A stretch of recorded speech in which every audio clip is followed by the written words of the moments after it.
Welcome na usab sa atong pamalandong sa pulong pagsabot sa kahimtang sa patay sumala sa Biblia. Mao ni karon ang atong isgutan sa atong pamalandong sa pulong. Apan sa dili pa kita magpadayon, sundi lang ang atong mga reels video og mag-like, magkomento, mag-follow og mag-share. Ang imong pag-share dakong tabang sa atong advokasya sa pagpahat sa kamatuoran sa pulong sa Dios ug dili ang usa ka pundok, reliyon o simbahan.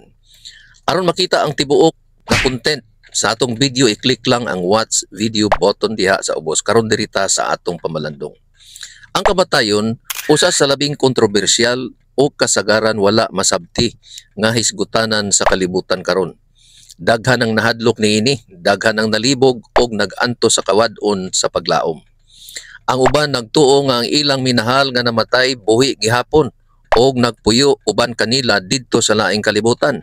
Apan ang Biblia nagtudlo nga klaro, kung hisgutan ang kinabuhi, kamatayon o kaluwasan, dili taangay magpataka o magtagna-tagna. Importante kaayo kung unsay atong pagtuo bahin sa kamatayon kay kini maghulma sa atong paglaom alang sa kaugmaon. Karon atong tukion ang unom ka mga pangutana bahin sa kamatayon. Una, diin magsugod ang kinabuhi. Henesis 2:7 nagsulti, o gibuhat sa Ginoong Dios ang tao gikan sa abog sa yuta o gihuipan niya kini sa gininhawa sa kinabuhi o ang tao nahimong binuhat. Nagsugod ang kinabuhi pinaagi sa Dios. Wala nahimo nga aksidente. Gibuhat ta sa Dios. Gihulma kita gikan sa abog o gihatagan o gininhawa, mao nga kini hinungdan nga kita nahimong buhi nga binuhat. Ikaduha, unsa man ang mahitabo pod ang tao mamatay. Ecclesiastes 12:7, og ang abog mo balik sa yuta, maingon nga iyang kahimtang kaniadto, og ang espiritu mo balik ngadto sa Dios nga mo'y naghatag niini. Kung ang tao mamatay di ay, ang lawas mo balik sa abog, og ang gininhawa sa kinabuhi mo balik sa Dios. Ang kamatayon sama ra sa sukwahi o opposite sa paglalang o creation. Ang Dios mao ang nagsugod sa kinabuhi og siya ra gihapon ang nagkupot niini. Ikatulo, unsa man ang espiritu nga mobalik sa Dios. Santiago 2:26, kayang lawas kung walay espiritu patay. Sa Job 27:3, samtang may gininhawa pa sa Dios nga anaa sa akong ilong. Ang espiritu mao ang gininhawa sa kinabuhi.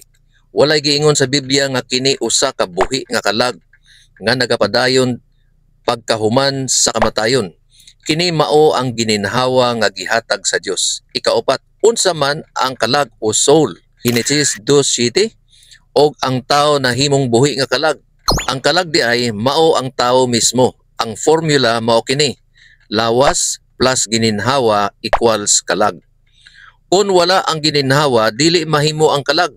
Ang Biblia nagtudlo nga kita mao ang kalag, dili nga adunay kalag nga lain nga nagluntad sulod nato.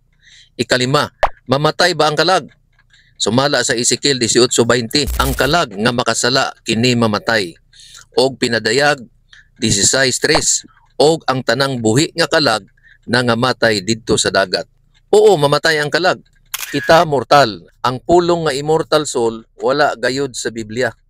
Ang Dios ra ang walay kamatayon. 1 Timoteo 6:15-16. Ang atong paglaom dili ibutang sa pagka-immortal sa kalag, kundi sa saad sa pagkabanhaw. Ikaunom, moadto ba ang matarong diretso sa langit kung sila mamatay?